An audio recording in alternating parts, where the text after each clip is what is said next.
The morning sun cast long shadows across the palace gardens as Catherine stood by the window of their private quarters. Her fingers traced the cold glass while she watched the gardeners tending to the rose bushes below. These same roses had bloomed every spring for decades, witnessing countless royal moments of joy and sorrow. Today they seemed to understand the weight of what was coming. William entered the room quietly, his footsteps muffled by the thick Persian carpet.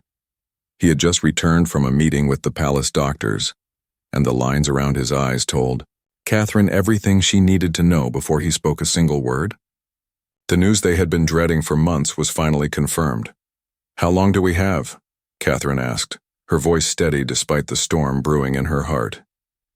She had always been the stronger one in moments like these, the anchor that kept their family grounded when the waters grew rough. William moved to stand beside her at the window.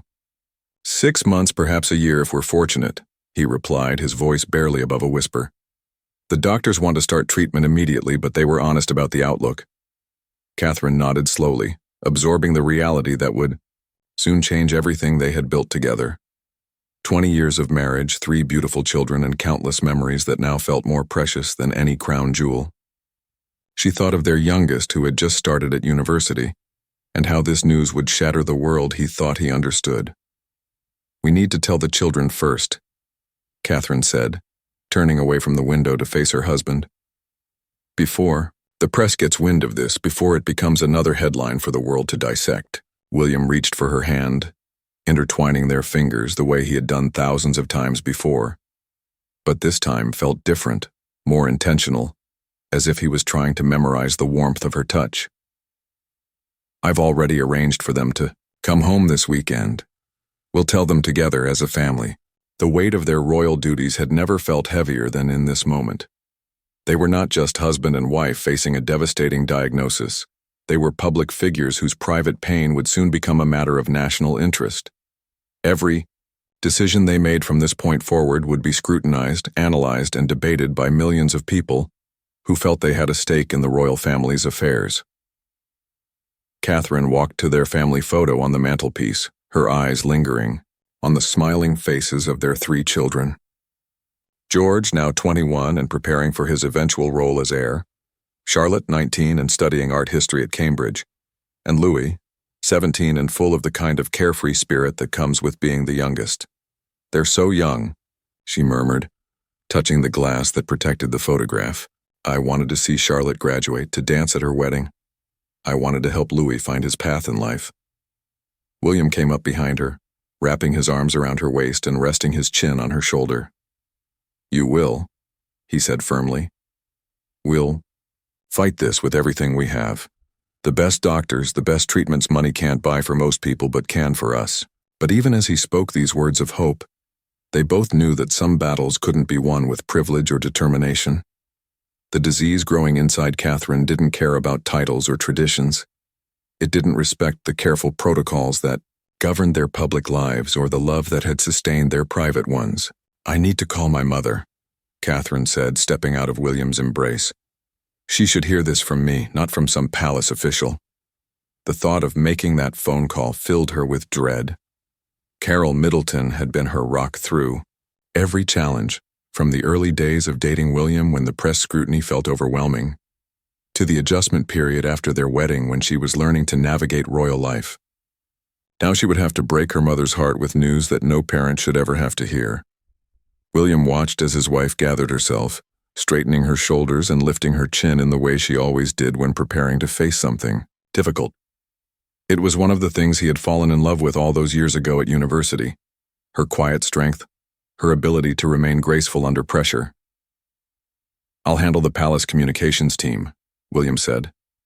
"We need to control how this information comes out. Make sure we have time to process it as a family before it becomes public." Catherine nodded, understanding the delicate balance they would need to strike.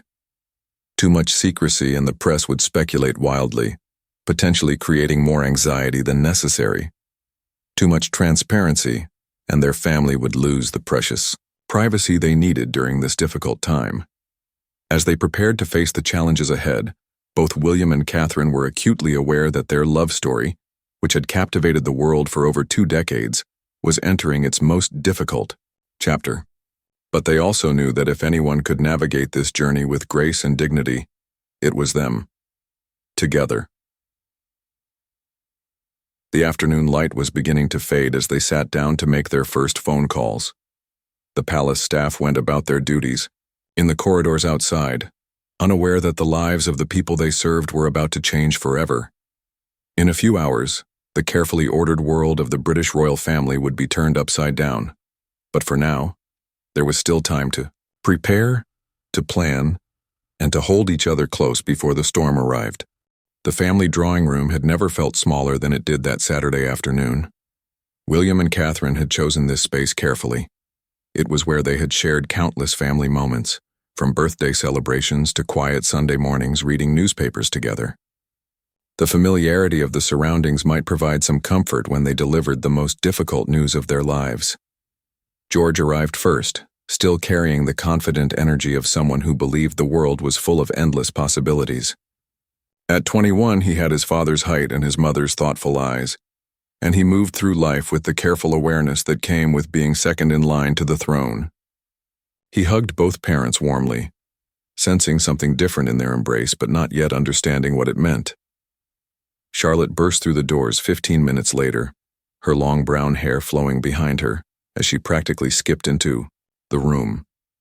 University life suited her perfectly. She was thriving in her art history studies and had recently started dating a fellow student who made her laugh until her sides hurt. The happiness radiating from her made what was about to happen even more heartbreaking. Louis was the last to arrive, having driven up from his boarding school with the kind of casual lateness that drove his parents crazy, but that they had learned to accept as part of his personality. At 17, he was still finding his place in the world, torn between the weight of royal expectations and his desire to be just another teenager. "So what's this about?" Charlotte asked, settling onto the sofa between her brothers. "You both," sounded so serious on the phone. Catherine and William exchanged a look, communicating in the silent language that long-married couples develop. They had rehearsed this conversation dozens of times, trying to find the right words to explain the inexplicable. But now that the moment had arrived, all their careful planning felt inadequate. "We need to share some news with you," William began, his voice steady despite the tremor in his hands. "Something that will affect our entire family." The three young people immediately sensed the gravity of the moment. George straightened in his chair, his natural instincts as the eldest child kicking in. Charlotte's smile faded, replaced by the kind of focused attention she usually reserved for her most challenging lectures. Louis, despite his tendency toward distraction, was suddenly completely present. Catherine took a deep breath, drawing on reserves of strength she didn't know she possessed. "I've been experiencing some health problems over the past few months," she said quietly. "We've been working with doctors to understand what's been happening, and we finally have some answers." The silence that followed was deafening. In the distance, they could hear the normal sounds of palace life continuing. Staff members walking down corridors, the distant chiming of clocks, the everyday rhythm that would soon feel like a luxury they could no longer take for granted. "The doctors have diagnosed me with a serious illness," Catherine continued, each word carefully chosen to be honest without being unnecessarily frightening. "It's something we're going to fight with everything we have, but I wanted you to know what we're facing as a family." George was the first to speak, his voice cracking slightly as the implications began to sink in. "What kind of illness? What are the doctors saying about treatment?" William moved to sit on the arm of Catherine's chair, a gesture of support that didn't go unnoticed by their children. "It's cancer," he said simply. "The doctors caught it, and we have options for treatment, but it's going to be a challenging time for all of us." Charlotte's hand flew to her mouth, and for a moment she looked like the little girl who used to run to her mother for comfort after a nightmare. "How long have you known?" she asked, tears beginning to form in her eyes. "We've been waiting for all the test results," Catherine explained. "We didn't want to worry you unnecessarily, but now that we know what we're dealing with, we wanted you to hear it from us before anyone else." Louis, who had been unusually quiet, suddenly stood up and began pacing around the room. "This isn't fair," he said, his 17-year-old sense of justice rebelling against the randomness of illness. You do everything right.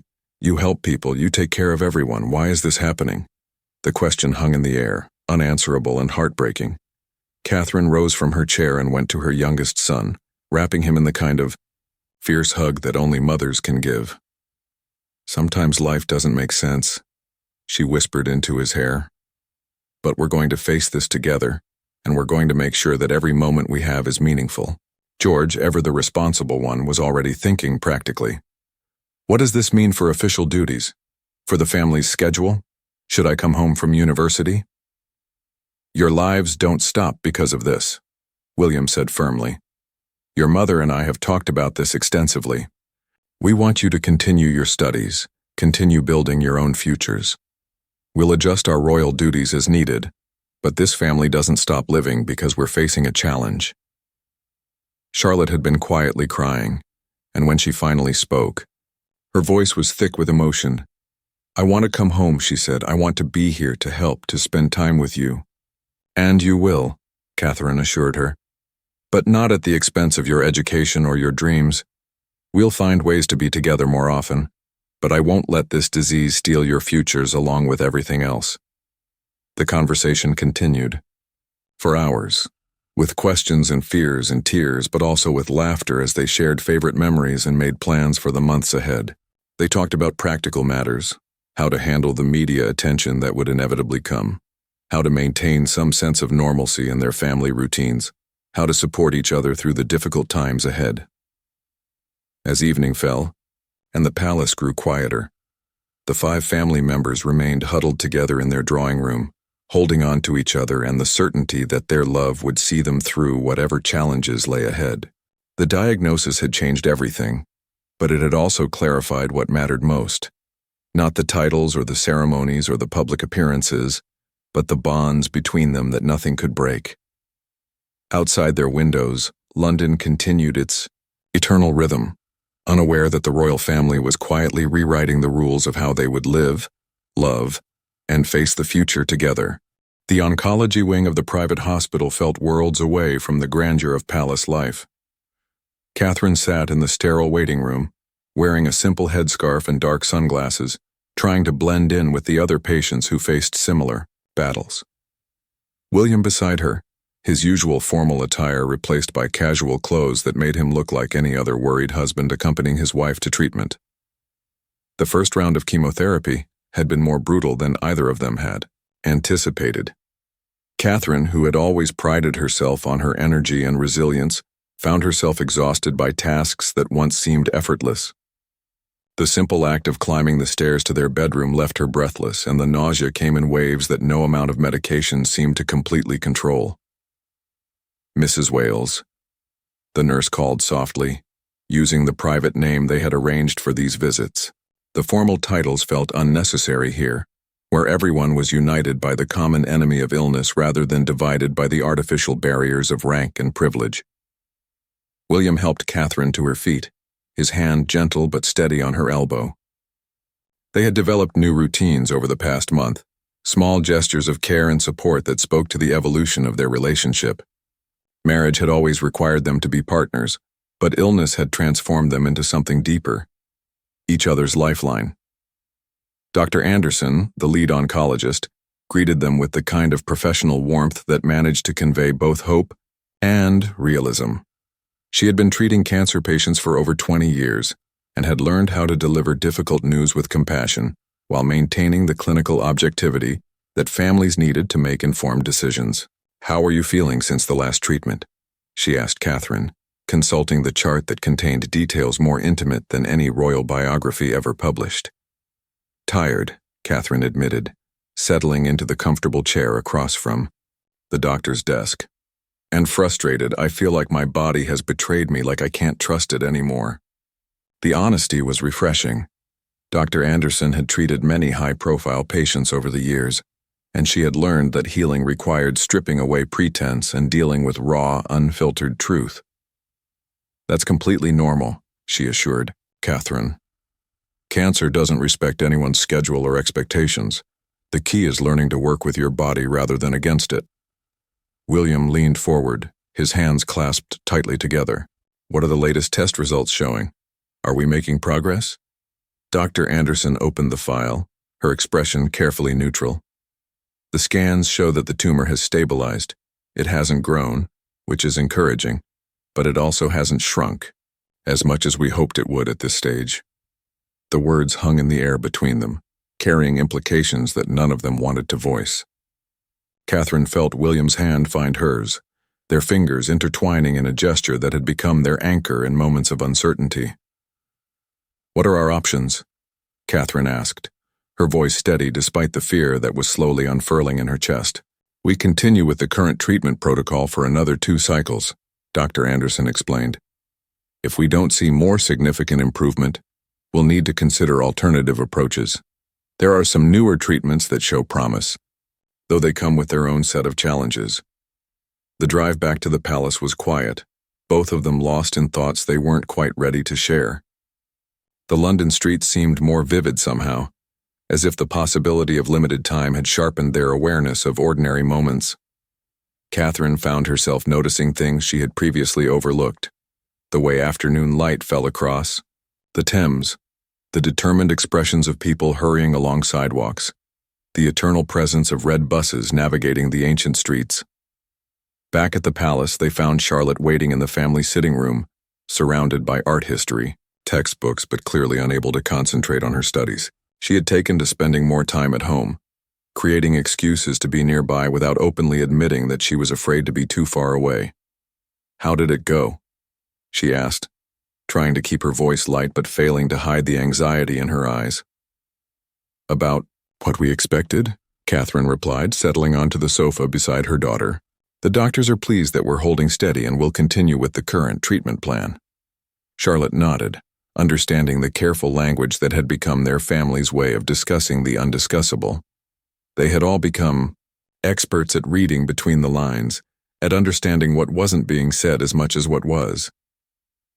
That evening, the family gathered for dinner in the smaller, more intimate dining room they had begun using more frequently.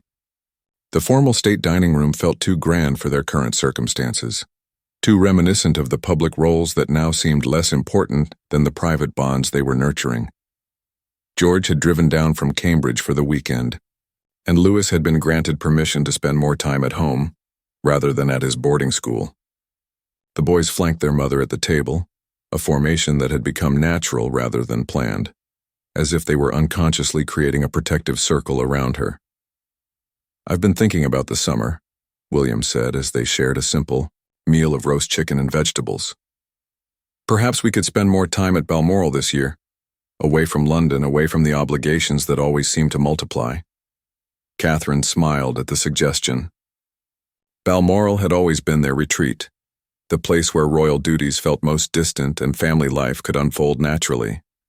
The idea of long summer days in Scotland, with nothing more pressing than walks through the heather-covered hills, felt like exactly what they all needed.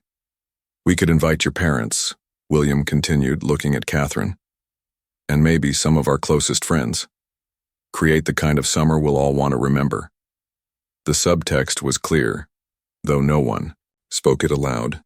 They were beginning to think in terms of creating memories deliberately, of ensuring that their time together was intentional rather than assumed.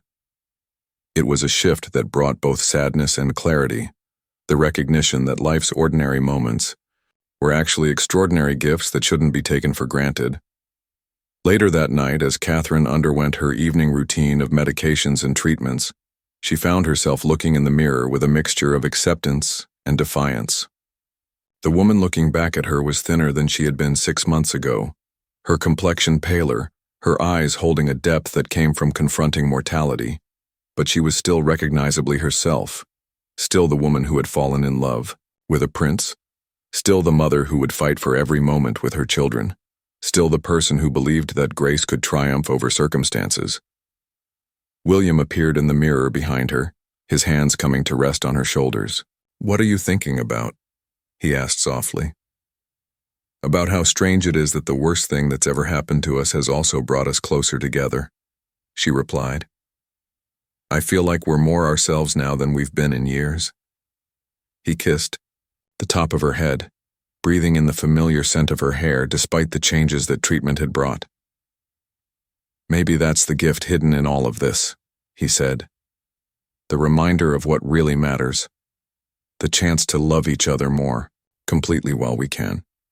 The palace press office had been working overtime for weeks, trying to manage the growing speculation about Catherine's reduced public appearances. Royal watchers had begun to notice patterns, canceled engagements, modified schedules, and the subtle changes in her appearance during the few events she did attend. The carefully maintained privacy was beginning to crack under the weight of public curiosity and media pressure. Catherine sat in the private secretary's office, reviewing the proposed statement that would finally acknowledge her diagnosis to the world. Every word had been carefully chosen, balancing honesty with dignity, transparency with the family's need for privacy. It was perhaps the most important piece of communication the palace would ever release on her behalf. "Are you certain you want to do this?" Sir Richard, the private secretary, asked gently. "Once this statement is public, there's no going back.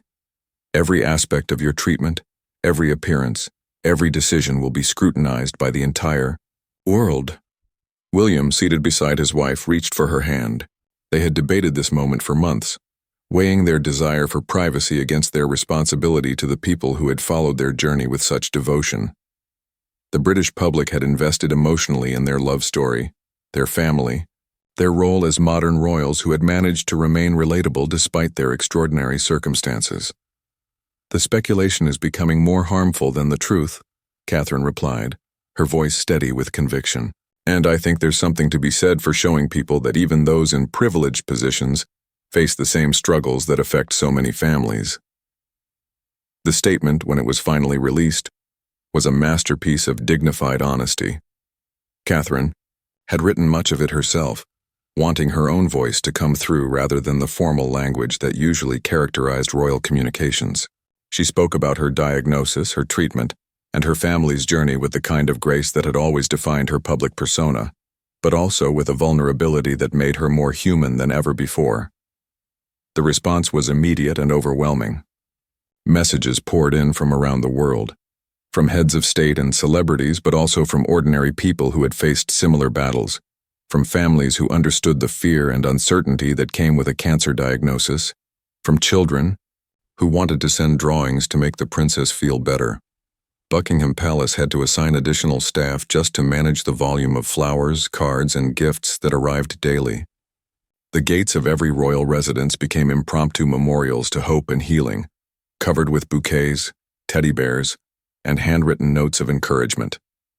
But perhaps the most meaningful responses came from the cancer community itself.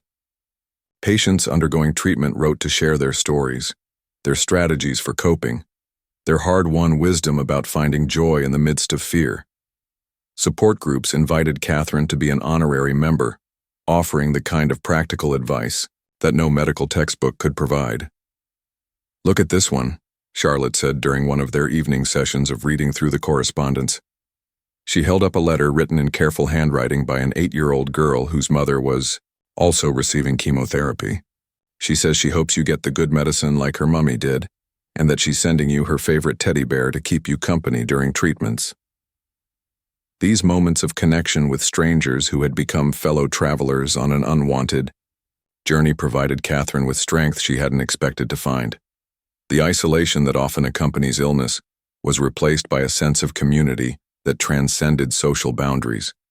The family's routine adapted to accommodate both Catherine's treatment schedule and the new reality of being more openly in the public eye. William took on additional royal duties, often appearing at events where both of them would normally be present. His explanations were simple and honest. His wife was focusing on her health, and he was focusing on supporting her while maintaining their commitments to the causes they cared about. George, Charlotte, and Louis found themselves in the strange position of being both more protected and more scrutinized than ever before. The palace security team worked overtime to ensure their privacy, while the media showed unusual restraint in respecting the family's request for space during this difficult time. But it was the small, private moments that revealed the true impact of going public with their struggle. Catherine received a call from a woman whose daughter had been diagnosed with the same type of cancer at age 19. "I just wanted you to know," the woman said through tears, "that seeing someone like you fight this battle has given my daughter hope. She sees your strength, and it helps her find her own." These conversations, repeated dozens of times with people from all walks of life, transformed Catherine's understanding of her role as a public figure. She had always taken her responsibilities seriously, but now she realized that her greatest service might be simply showing up as honestly as possible, allowing others to see that courage didn't mean the absence of fear, but rather the decision to keep going despite it. The medical team was encouraged by the public support Catherine was receiving, noting that patients with strong emotional support systems often responded better to treatment. The outpouring of love seemed to be providing a kind of healing energy that complemented the clinical interventions. During one particularly difficult week when the side effects of treatment left Catherine bedridden and nauseous, a package arrived from a group of nurses at a cancer treatment center in Manchester. Inside was a handmade quilt with squares contributed by patients, families, and staff members. Each square told a story, some of triumph, some of loss, all of love. "They wanted you to know," the accompanying letter read, "that you're not fighting this battle alone. Every person who contributed to this quilt is sending you their strength, their hope, and their reminder that even in the darkest moments, you are surrounded by light." William found Catherine that evening, wrapped in the quilt and crying, not from sadness but from the overwhelming recognition of human kindness. "I never understood before," she said, looking up at her husband through tear-filled eyes, "how much healing can come from knowing that strangers care about you, that people you've never met are pulling for you to get better." The decision to share their journey publicly had been frightening, but it was proving to be one of the most meaningful choices they had ever made. Rather than diminishing their privacy, it had expanded their family to include thousands of people who were walking similar paths, creating a community of support that strengthened everyone involved.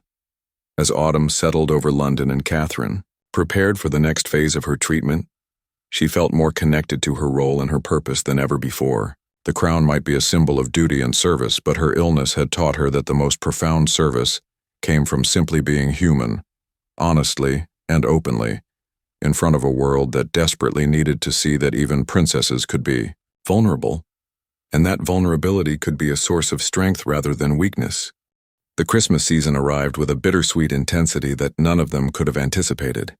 Sandringham, the royal family's traditional holiday retreat, had been transformed into something more intimate and precious than in previous years. Every decoration, every tradition, every moment carried the weight of uncertainty about how many more Christmas celebrations they would share together. Catherine stood in the drawing room, supervising the placement of ornaments on the towering Christmas tree.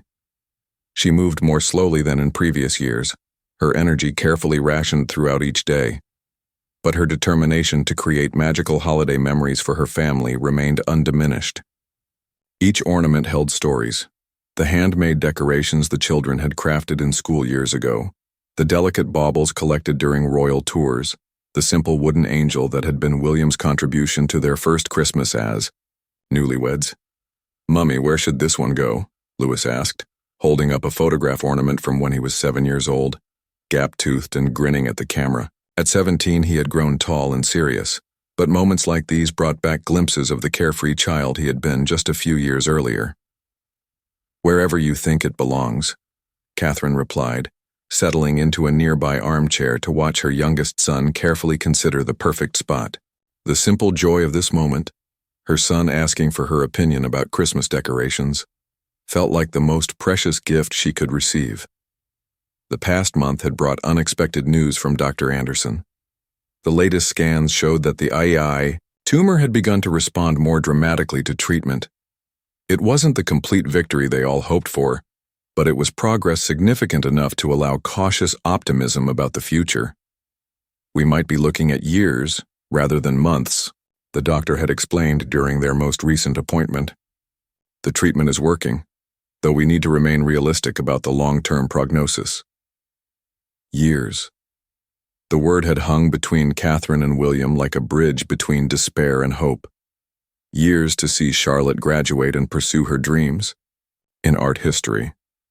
Years to watch George grow into the role that would someday be his. Years to help Louis discover his passion and find his place in the world. Years to love each other through ordinary moments and extraordinary challenges. William entered the drawing room carrying a tray of hot chocolate, a tradition he had taken over from the palace staff as part of their new emphasis on family intimacy over formal service. "The snow is starting to fall," he announced, setting down the tray and moving to stand beside Catherine's chair. "It's going to be a white Christmas after all." Through the tall windows, they could see snowflakes beginning to dust the ancient grounds of Sandringham. The same view had been witnessed by generations of royals, but tonight it felt particularly magical, as if nature itself was contributing to the sense of blessing that surrounded their celebration. George and Charlotte arrived that evening, their cars crunching through the fresh snow that had continued to fall throughout the afternoon. The joy of having all her children under one roof filled Catherine with a warmth that had nothing to do with the fireplace crackling in the hearth. "How are you feeling, Mum?" Charlotte asked, settling onto the sofa beside her mother and studying, her face with the careful attention that had become second nature to all the family members. "Grateful," Catherine replied honestly. "Tired, but grateful. 6 months ago, I wasn't sure I would see this Christmas. Now here we are, all together, and it feels like the most beautiful gift imaginable." The evening unfolded with the comfortable rhythms they had established over the months of treatment. Dinner was simpler than in previous years, chosen specifically for foods that Catherine could enjoy without triggering nausea. Conversations flowed easily between serious topics and light-hearted family jokes, the kind of natural balance that comes when people have learned to treasure ordinary moments. After dinner, they gathered around the piano while William played Christmas carols. Catherine's voice, though softer than it used to be, joined with those of her children in songs that had been part of royal Christmas traditions for decades. The harmony they created together seemed to symbolize something deeper, the way their family had learned to blend their individual strengths to support each other through the most challenging period of their lives. "I have something I want to share with all of you," Catherine said as the last notes of Silent Night faded away. She had been planning this moment for weeks, wanting to find the right time to express thoughts that had been growing clearer as the treatment progressed. The family gathered closer, sensing the significance of what she was about to say. The Christmas tree lights cast a warm glow over their faces, making the moment feel both intimate and somehow timeless. "This illness has taught me something I never expected to learn," Catherine began, her voice steady despite the emotion behind her words. "I always thought that strength meant being able to handle everything perfectly, never showing weakness, never admitting that I was struggling." She paused, looking at each of her family members in turn. "But I've learned that real strength comes from being honest about your fears, from accepting help when you need it, and from allowing the people who love you to take care of you. It comes from recognizing that vulnerability isn't a failure. It's what makes us human." William reached for her hand, and the children moved closer, creating the kind of family circle that transcends physical positioning to become something emotional and spiritual. "I want you to know that no matter what happens in the months or years ahead, this experience has been a gift," Catherine continued.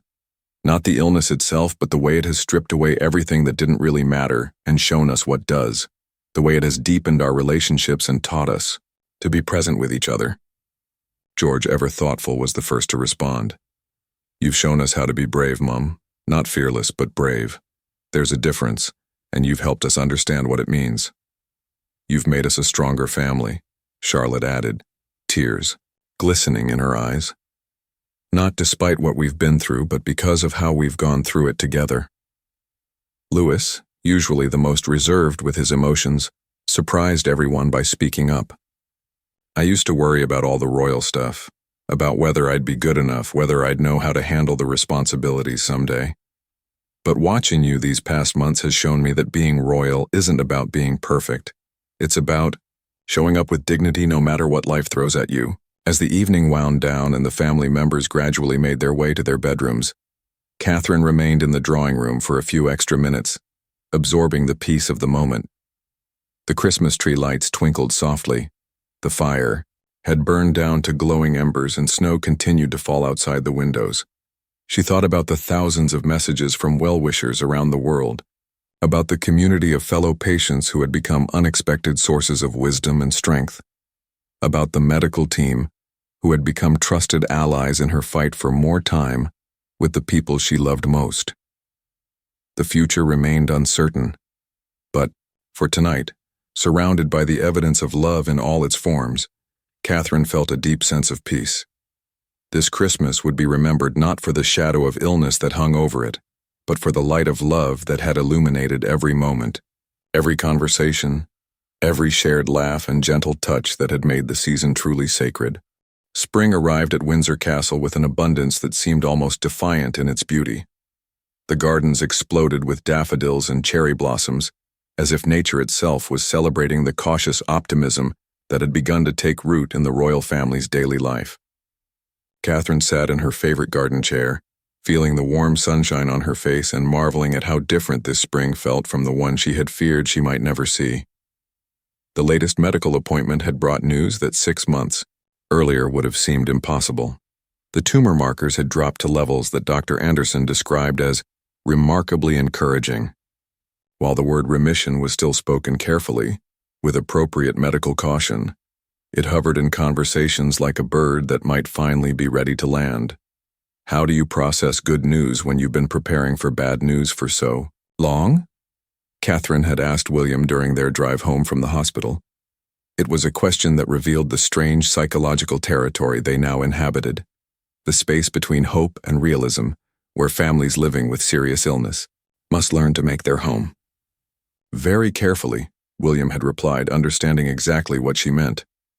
One day at a time, one good report at a time, one moment of feeling well at a time. The children had responded to the improving news with a mixture of relief and cautious celebration. George had finally stopped checking his phone obsessively for updates from home, allowing himself to fully engage with his university studies for the first time in months. Charlotte had begun making plans that extended beyond the immediate future, talking about graduate school and travel opportunities with the enthusiasm that had been absent during the darkest periods of Catherine's treatment. Louis, perhaps sensing that the crisis had passed, had allowed his natural teenage independence to resurface. He spent less time hovering protectively around his mother, and more time pursuing his own interests, a shift that Catherine welcomed as a sign that their family dynamic was returning to something closer to normal. But the experience had changed, all of them in ways that would last far beyond the medical crisis. The family gathered for dinner each evening, not out of obligation, but from a genuine desire to be together. Conversations went deeper, touches lingered longer, and moments of ordinary happiness were recognized as the extraordinary gifts they had always been. "I want to do something meaningful with this second chance," Catherine told William one evening as they walked through the gardens that had become her sanctuary during treatment. "Something that honors what we've learned, that helps other families who are facing similar challenges." William understood immediately. Throughout their marriage, Catherine had gravitated toward causes that reflected her personal experiences and values. The idea that she would want to transform her illness into a source of support for others was entirely consistent with who she had always been. "What are you thinking?" he asked, matching his pace to her slower but steadily improving stride. "A foundation, maybe, or a partnership with existing organizations. Something focused on supporting families through serious illness. Not just the patients, but everyone who loves them." Catherine's voice grew stronger as she spoke, animated by the kind of purpose that had been absent during the months when survival was the only goal. The idea developed over the following weeks, shaped by conversations with the medical teams who had become trusted advisors, input from the thousands of people who had written to share their own experiences, and careful consideration of how royal influence could be most effectively used to create meaningful change. The announcement, when it came, was characteristically understated but powerfully resonant. The Catherine Foundation would focus on 3 areas: supporting families during medical crises, advancing research into treatments that preserved quality of life during serious illness, and advocating for policies that recognized the needs of caregivers as well as patients. I have been profoundly moved by the kindness and wisdom of the people who have reached out to our family during this difficult time, Catherine said in the statement announcing the foundation. Their generosity has taught me that healing extends far beyond medical treatment to encompass the love, support, and understanding that we offer each other during our most vulnerable moments. The response was immediate and overwhelming. Medical institutions offered partnerships, researchers proposed studies, and families shared stories that would help shape the foundation's priorities. What had begun as Catherine's personal struggle was transforming into a platform for addressing challenges that affected millions of people worldwide. As summer approached, the family began planning their traditional retreat to Balmoral, with an anticipation that felt entirely different from previous years. This would not be a desperate attempt to create final memories, but rather a celebration of time that had been given back to them, of futures that had been restored, of love that had been deepened through trial. Do you ever wonder if we would have appreciated all of this as much if we hadn't almost lost it? Charlotte asked during one of their planning sessions. She was helping her mother review correspondence from well-wishers, a task that had evolved into a meaningful ritual they both treasured. Catherine considered the question carefully. I think we always loved each other deeply, she replied. But I don't think we always understood how precious ordinary moments could be. Maybe that's the gift hidden in all of this, not just the extra time we've been given, but the awareness of how valuable every moment has always been. The evening light was beginning to fade as mother and daughter continued their work, surrounded by letters from around the world that testified to the power of shared struggle to create connection across all boundaries. Some were from other royal families who had faced similar challenges. Others from ordinary people whose stories of courage and resilience had become sources of inspiration for Catherine's own journey. William found them there as the palace lights began to come on. Two women who had learned to find strength in each other and hope in the kindness of strangers. The sight filled him with gratitude for the path that had brought them to this moment. Not the illness itself, but the way they had chosen to walk through it together, with grace and dignity that had transformed their private struggle into a source of light for others. As they prepared for bed that night, Catherine stood once again at the window that had become her place of reflection during the most difficult months. But instead of seeing endings in the darkness, she now saw beginnings in the stars. Tomorrow would bring new challenges and new opportunities to serve, to love, and to live with the kind of intentionality that comes from understanding how precious and fragile and beautiful life truly is. The royal love story that had captivated the world for over 2 decades had entered a new chapter, one written not in fairy tale perfection, but in the deeper truths of what it means to stand by each other through every season of life, finding in their shared vulnerability a strength that no crown or title could ever provide.